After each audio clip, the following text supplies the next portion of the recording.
And I remember that, Swami Kriyananda used to say that in Yoganandaji's ashram when he was there, and Yoganandaji would train the disciples, Swami said that it was very interesting.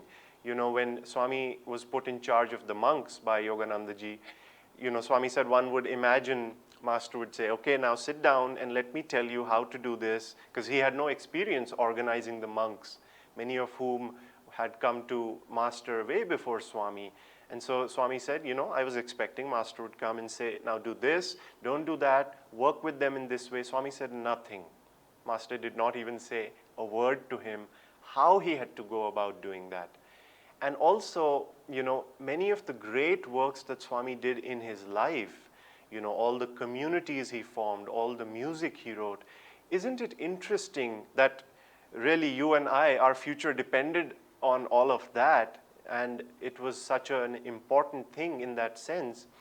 But Yoganandaji never told Swami those things directly.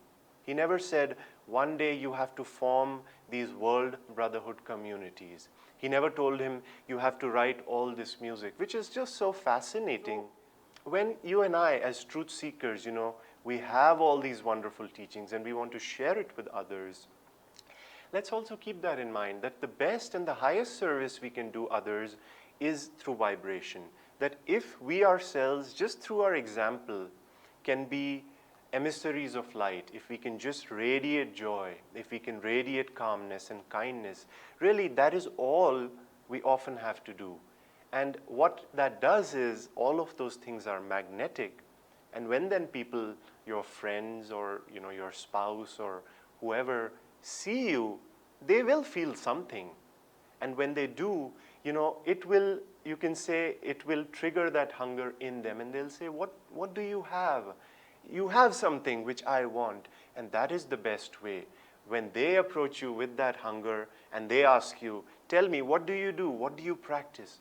That is the time. That's the best way to start giving. But even then, not to, download everything. You're like, okay, finally this person is ready. So let me just give them Hong Sa, energization, Om and Kriya in one go. No, it doesn't work like that. Again, by sensitivity to others' realities.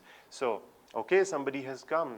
You feel, what do they need? Do I need to say this? Do I need to say anything at all? Do I need to wait for some time? And step by step, it's like holding a child's hand and you take them to the next corner and the next block. And that's the highest service we can do to people, to our friends, to our loved ones, just by the power of our magnetism, by our vibration. And that's really how people will learn the most and absorb the truth the most into their own lives.